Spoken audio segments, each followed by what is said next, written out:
Fake narrative करून रडत बसण्यात अर्थ नाही। फेक नॅरेटिव्ह करणारच, त्यांना खोटं बोलायची सवय पडली आहे, खोटं बोलणारच।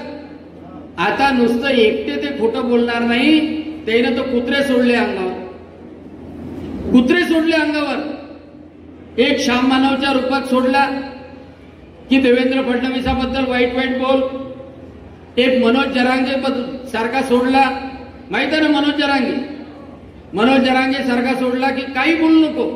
आता ते मनोज जरांगेला सांगा, का मनोज जरांगेला मी विचारतो ना, अरे बाबा मराठ्याचं आरक्षण करतो, आतापर्यंत मराठा मुख्यमंत्री किती होते?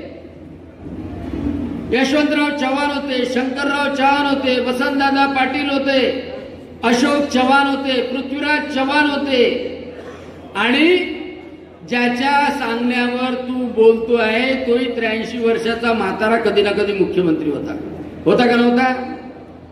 मग तेव्हा शालिनीताई पाटील मराठ्याचं आरक्षण मागत होती, तेव्हा काय झालं? शालिनीताई पाटलाच्या वेळेला मराठ्याला आरक्षण भेटलं नाही। नरेंद्र पाटील आपल्यासोबत जे आहेत त्यांचे वडील अण्णासाहेब पाटील ते तर डिप्रेशन मध्ये गेले त्यामुळं, कारण की यांच्या या सगळ्या गोष्टीमुळं, आणि शेवटी त्यांनी स्वतःच्या डोक्यामध्ये गोळी घालून शहीदत्व पत्करलं। पण हे मराठा मुख्यमंत्री असताना त्यांना मराठ्यांना आरक्षण द्यावंसं वाटलं नाही। 14 ते 19 मध्ये देवेंद्र फडणवीस मुख्यमंत्री असताना मराठ्यांना आरक्षण दिलं। भाऊ होते, अशोक भाऊ होते, आणि मराठ्यांना आरक्षण देताना सगळ्यांना सांगतो, कारण आपल्या विदर्भामध्ये मराठे जास्तीत जास्त 1 ते 2% आहे, सगळे बाकीचे आहे ते कुणबी आहे, तेली आहे, माळी आहे, लोहार आहे, सुतार आहे, कुंभार आहे, बाकीचे सगळे 252 जाती आहे।